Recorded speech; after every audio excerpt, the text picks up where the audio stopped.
రాష్ట్రంలో కూటమి ప్రభుత్వం విద్యుత్ ఛార్జీలతో ప్రజలపై భారం మోపుతుందంటూ వైసీపీ ధర్నాలు ఆందోళనలు చేపట్టడం పట్ల మంత్రి గుమ్మిడి సంధ్యారాణి స్పందించారు. ఈ మేరకు ఆమె మీడియా సమావేశం నిర్వహించారు. ఈ సందర్భంగా ఆమె మాట్లాడుతూ కూటమి ప్రభుత్వం వచ్చాక చంద్రబాబు చేసిన అభివృద్ధిని జగన్ జీర్ణించుకోలేకపోతున్నారని విమర్శించారు. 10 సార్లు విద్యుత్ ఛార్జీలు పెంచిన జగన్ ధర్నాలు చేయడం ఏంటని ఆమె ప్రశ్నించారు. ధర్నాలు ఎందుకు చేస్తున్నారని ప్రజలే జగన్ను నిలదీస్తున్నారని ఎద్దేవా చేశారు. ఆనాడు పరదాల మాటున నక్కి ఇప్పుడొచ్చి ధర్నాలు చేస్తున్నారంటూ విమర్శించారు.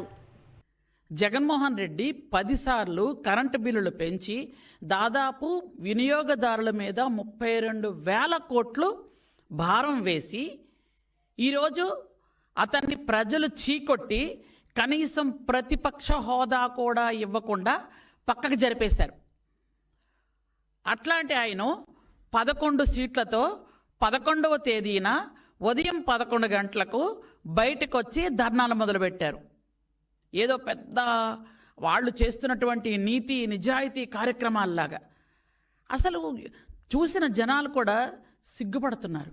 అసలు దేనికి వీళ్ళు బయటకు వచ్చి ధర్నా చేస్తున్నారు అని. నువ్వే 10 సార్లు కరెంటు బిల్లులు పెంచేసి ఈ 6 నెలల్లో మా చంద్రబాబు నాయుడు గారు ఏమైనా పెంచారా? ఈ ప్రభుత్వం ఏమైనా పెంచిందా? పెంచకపోతే కానీ నువ్వు గజనీవి ట్యాబ్లెట్లు వేయడం మర్చిపోయి ఉంటావు. కానీ కొంచెమైనా ఆలోచించాలి కదా. మీరే కరెంటు బిల్లులు పెంచి మీరే ధర్నాలు దిగుతున్నారు అంటే ఎలా ఉందంటే దొంగే దొంగ దొంగ నరిచినట్టుంది. ఎంత దారుణం. నువ్వే కరెంటు బిల్లులు పెంచేశావు. 10 సార్లు పెంచారు, 1 సారి 2 సార్లు కాదు. కానీ ఈరోజు మీరు బయటకు వచ్చి కరెంటు బిల్లులు చాలా దారుణంగా పెరిగిపోయాయి, ప్రజలు ఏమైపోతున్నారు, ఇంకా పైగా ఆ పేపర్లో రాస్తారు ప్రజలు వణికిపోతున్నారట.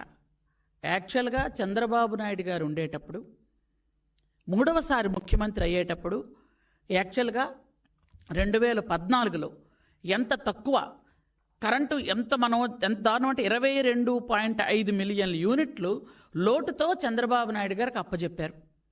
అప్పచెప్పినటువంటి ఆ కరెంటుని ఆ రోజు చంద్రబాబు నాయుడు గారు 2014 నుంచి 2019 వరకు మిగులు విద్యుత్తో ఈ జగన్ రెడ్డి చేతిలో పెట్టడం జరిగింది.